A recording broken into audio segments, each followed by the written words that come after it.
Hey there, my name is Marco Gabriel. I am the Director of New Construction and Development here on the Jim Roche Real Estate team, and wanted to share with you today how I go about underwriting a new development opportunity. So this is something that a lot of people ask me about, and I built some tools to help me to understand development deals and to be able to quickly identify whether or not they are going to be profitable. So I want to walk you through the tool that I use to underwrite these deals and hopefully help you get an idea of how you can do the same thing. So I have it pulled up here, and this first page is just instructions for the sheet, and I'm going to hop right in.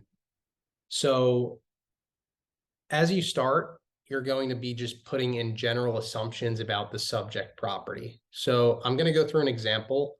That way you can follow along and see how I would underwrite this specific example and understand whether or not this deal worked. So let's assume that we're looking at a parcel that is 100 by 100. It's on a corner, perfect, 3 streets, street to street corner property, 100 by 100. And here you could do a number of things, but we're going to say that we want to build 10 single family townhomes here with a drive aisle, and each of them will have parking. So we're going to do 10 units. This base plate number is showing you the amount of area of the lot that can actually be covered by property. So the property total lot area is 10,000, but you can cover 80% because it's on a corner with property. So the base plate is 8,000. We're going to do 5-story townhomes here. So it'll be 4 stories plus a basement. And then this is the percentage of the home that is actual livable square footage. Just for the sake of simplicity, we're just going to put 100% so that we can get a gross livable build number here. So a couple tools that I have plugged in here are Atlas Philadelphia, which is a great tool if you are trying to get information on properties. And you can go in here, find a property. Let's just click on this one. You can go to the deeds, and a lot of times it'll give you even measurements. It will give you the lot area. So you can see this one has measurements. So it's 41 by 56 almost. You can also find the zoning here. So this one has RM1 zoning. Some will have RSA 5. Some will have CMX zoning. You can then go to the zoning quick guide here, which will tell you what you can do with a lot of the zoning designations. This kind of gives you just a very general basic idea of what you can do. And then if you want more information, you can go into the full zoning code and really dive in deeper to see if there's any overlays or anything like that that may preclude you from doing what you actually want to do. I use this page just to lay out my site. So this is 100 by 100. So I have 5 townhomes on each side with a drive aisle in the middle. And I'm assuming there's a street here, a street here, and a street here. So you'll have frontage on these sides, and then these will be corner properties over here. So this is just to give you an idea of what you're actually considering building on the site. And then I delve into the after repair value assumptions, which is what can you actually sell these properties for once they're built. So assuming that we have 10 4,000 square foot townhomes that we're building, and we'll say that we're building them for an out sale of roughly 2.75 million. So this is probably in a good area of the city like Rittenhouse or, something along those lines. And then down here, what it's going to spit out is a breakdown of the total out sale of the development. So that's 10 times this expected sale price for each property. And since this has corners, like we talked about, you may want to break it down further and get more granular. So you might say, we're going to do 8 that we're underwriting at this price, but then the corner townhomes, we're going to have 2 of those, and maybe we think we can sell those for 3 million rather than 2.75.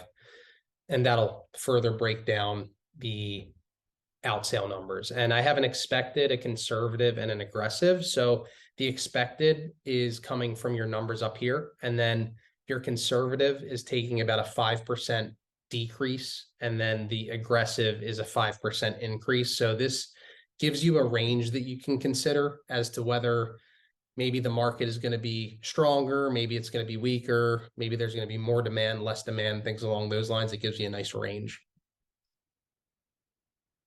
So next we go into the acquisition and construction assumptions. So this is figuring out what you're going to invest into this deal in order for it to actually be profitable. So let's say the asking price for this property is $12 million.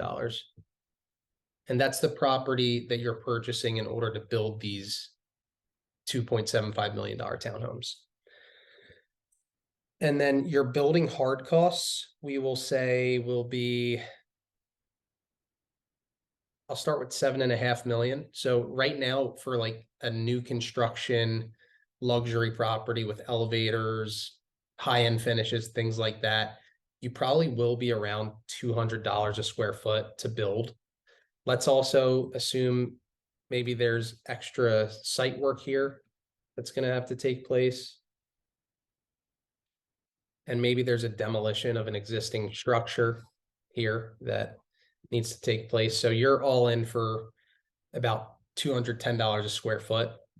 And then you're going to have soft costs, which aren't hard construction costs, but they do factor in. So architects, legal fees, things along these lines. So for the sake of this example, we'll just put in 50,000 for architect, 25,000 for legal. There is a city fee that is going to be this times 1%. So they're taxing you 1% of the hard construction cost essentially. And we'll just put in $10,000 for insurance. And then we're also going to put in construction and financing assumptions as far as timelines. And this is going to help us build our interest reserve. So we will assume that the construction will take 12 months and the sales timeline will be an additional 6 months after that to get the project fully sold. And this is going to help you to build your interest reserve, your construction reserve. I'm just taking 5% of the hard cost, essentially. And at this point, you can go over to your deal summary. So this will break everything down that we put into the spreadsheet so far to see whether or not this deal is going to pencil out and be an actual good deal to invest in. And so you can see here, the current deal that we have, you're bringing in 28 million with the sale of the homes. You're paying transfer taxes and commissions. So your revenue, your gross revenue after that is $26 million roughly. And then your investment in this would be 23 million to acquire the land, build the properties, the soft costs, the interest that you're paying, things along these lines.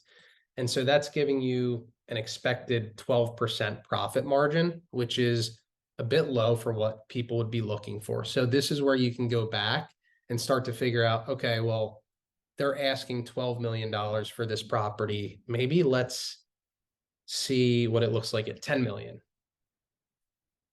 And at that point, you can go back to the deal summary. And now this deal is starting to pencil a lot better because you're at a 24% margin, which is a lot stronger. Most investors are looking for, I would say, 18 or more percent on their return, ideally more than 20%. So this deal now works at 10 million. And there's other factors that could change the deal as well. So if maybe it's going to cost you more or less to build these properties, maybe you self GC all of your subs, so you can build it for 190 instead of 210. So these are factors that'll significantly change the deal, and change your returns on the deal. So this is the tool that I use to underwrite, and I would say I have a lot of experience with this, but I'm always making improvements to the way that I do things. So if you have any suggestions or things that you do that I'm not doing, would love feedback on that from any other developer or investor. And if you have any questions about how to use this spreadsheet or where to download the spreadsheet, please feel free to reach out to me.